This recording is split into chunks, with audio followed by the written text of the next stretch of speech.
ये किस तरह हो सकता है कि पार्लियामेंट लॉजेस के अंदर पुलिस एक लॉज को यरगमाल कर दे? मुझे इसका ना कोई रास्ता ना कोई आईन, और मैं एज ए सेनेटर मैं बिल्कुल हुकूमत के खिलाफ इस वक्त बेहद ये बात उनके सामने एक गिलामन रखना चाहता हूं कि ये कौन सा तरीका है। इस इजलास बहुत सालों बाद मुल्क में मुख्तलिफ ममालिक के लोग आए हैं और एक हलचल देखी, पाकिस्तानियों ने टीवी की हद तक देखी। बाकी तो इस्लामाबाद में हम और आप भी गिरफ्तार थे तो लोग क्या देखते, कर्फ्यू था। इस इजलास पाकिस्तान के लिए एक बेहतरीन तस्वीर, और हम ये चाहते हैं कि ये तस्वीर पाकिस्तान का सिर्फ टीवी के हद तक ना रहे, सिर्फ इस्लामाबाद के हद तक ना रहे, बल्कि पाकिस्तान का यही तस्वीर क्वेटा का मंजर भी बने, पाकिस्तान का यही तस्वीर दुकी का मंजर भी बने, पाकिस्तान का यही तस्वीर पेशावर भी बने, पाकिस्तान का यही तस्वीर मुल्तान भी बने। यही हमारी ख्वाहिश है। और मुबारकबाद पेश करेंगे सदर साहब को, पीएम साहब को, फॉरेन मिनिस्टर साहब को, और फिर खुसूसतन मेरे भाई नहीं आए इंटीरियर मिनिस्टर साहब को, जिन्होंने बिल्कुल ये ऐसे हालात में जब हम समझ सकते हैं कि पाकिस्तान के अंदर से और बाहर से पाकिस्तान इज ऑलमोस्ट ब्रीच्ड, मैं दोबारा बोलता हूं कि Pakistan is almost breached security wise, उन हालात में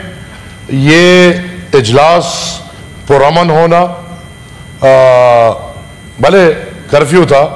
लेकिन it's a very big thing. और मैंने देखा बड़े बड़े मिनिस्टर साहब रखे हुए थे, उनको फौजी नहीं जाने दे रहे थे रास्ते में, हमें बड़ी मिन्नतें करनी पड़ी, स्पेशल कमेटी के इजलास में जा रहे थे, लेकिन बड़ा अच्छा कंट्रोल हुआ। और इससे एक मैसेज हमें मिला दिली दिल में कि अगर पाकिस्तान कुछ करना चाहे तो बहुत कुछ कर सकता है। अगर इस्लामाबाद में ये हफ्ता 2 हफ्ते पुरअमन गुजरने थे, रियासत ने ये फैसला कर लिया था कि ये हफ्ते 2 हफ्ते पुरअमन गुजरने चाहिए, फिर ना पीटीआई की चली, ना अली-अमीन गाडापुर भी गायब, फिर सब गायब, फिर इस्लामाबाद पुरअमन। अल्लाह खैर करे, जो खबर एक गुजर रही है, शुक्र है कि ऐसा, मैं फिर कहूंगा शुक्र है कि ऐसा कोई वाकया नहीं है। लेकिन हम ये चाहते हैं कि यही इरादा जो 2 हफ्ते इस्लामाबाद के लिए था, यही इरादा हमें चाहिए इस रियासत का पूरे पाकिस्तान के लिए। सर, एक एडेड बात करूंगा, हम 7-8 दर्जन सेनेटर्स हैं मेरे ख्याल में पूरे पाकिस्तान में, 96 तो 8 दर्जन हो गए मेरे ख्याल में, 7-8 दर्जन है हम सर। और सर हमारा फैसिलिटीज मेरे ख्याल में हम ये कि हम लोग कहीं नुमाइंदगी कर रहे हैं, कौम की नुमाइंदगी कर रहे हैं, पार्टीज की नुमाइंदगी कर रहे हैं, नजरियों की नुमाइंदगी कर रहे हैं, और उसके बजाय हमें शायद तनख्वाह मिलती है और तनख्वाह के साथ इधर फ्लैट मिलते हैं जिसमें सेनेटर्स और एमएनएज जिंदगी सुकून से, अमन से गुजार सके और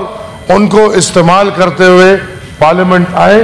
और वापस जा सके। सर, कल रात को जो एक पैगाम जनाब सरदार अख्तर मैंगल साहब के बजरिए सरेआम आया है, मैं समझता हूं कि जो भी ये किरदार अदा कर रहा है, बिल्कुल वो जो बेचारी सेनेटर या उसकी फैमिली, ये किस तरह हो सकता है कि पार्लियामेंट लॉजेस के अंदर पुलिस जाके पुलिस एक लॉज को यरगमाल कर दे। मुझे इसका ना कोई रास्ता, ना कोई आईन, और मैं एज ए सेनेटर मैं बिल्कुल हुकूमत के खिलाफ इस वक्त बेहद ये बात उनके सामने एक गिलामन रखना चाहता हूं कि ये कौन सा तरीका है। क्या वोट इस तरह लिए जाते हैं? आप 10 साल और 12 साल के बच्चों को हरासा करें। ये पुलिस किसके हुक्म पे? चेयरमैन साहब, पार्लियामेंट लॉजेस के अंदर दर्जन पुलिस एक सेनेटर का लॉज को यरगमाल करता है, मुआसरा करता है। मैं उर्दू, सॉरी मेरी उर्दू कमजोर है, मेरी मादरी जुबान नहीं है, मुझे फख्र है इसमें कि कमजोर है, लेकिन मुझे ये समझ नहीं आती कि पुलिस कैसे उधर उसको यरगमाल कर रहा है और पार्लियामेंट लॉजेस के अंदर ये सर बिल्कुल हर सेनेटर की तौकीर है, ये हर सेनेटर की बेइज्जती है, ये इस पूरे सेनेट, इस पूरे सिस्टम की बेइज्जती है। मैं बिल्कुल ये वार्निंग देना चाहता हूं कि अगर उधर खुदा न खास्ता हम पुख्तून, बलोच, सिंधी, पंजाबी सब एक इज्जतदाराना रवायात रखते हैं और औरतों के लिए हम सब इज्जत की बात करते हैं। शेरी रहमान बीबी हर वक्त औरतों के हक के लिए बात करती है, आज वो भी चुप है, जबकि उनको पता है कि क्या हो रहा है, कौन कर रहा है और क्यों हो रहा है। मैं उर्दू, सॉरी मेरी उर्दू कमजोर है, मेरी मादरी जुबान नहीं है, मुझे फख्र है इसमें कि कमजोर है, लेकिन मुझे ये समझ नहीं आती कि पुलिस कैसे उधर उसको यरगमाल कर रहा है और पार्लियामेंट लॉजेस के अंदर ये सर बिल्कुल हर सेनेटर की तौकीर है, ये हर सेनेटर की बेइज्जती है, ये इस पूरे सेनेट, इस पूरे सिस्टम की बेइज्जती है। मैं बिल्कुल ये वार्निंग देना चाहता हूं कि अगर उधर खुदा न खास्ता हम पुख्तून, बलोच, सिंधी, पंजाबी सब एक इज्जतदाराना रवायात रखते हैं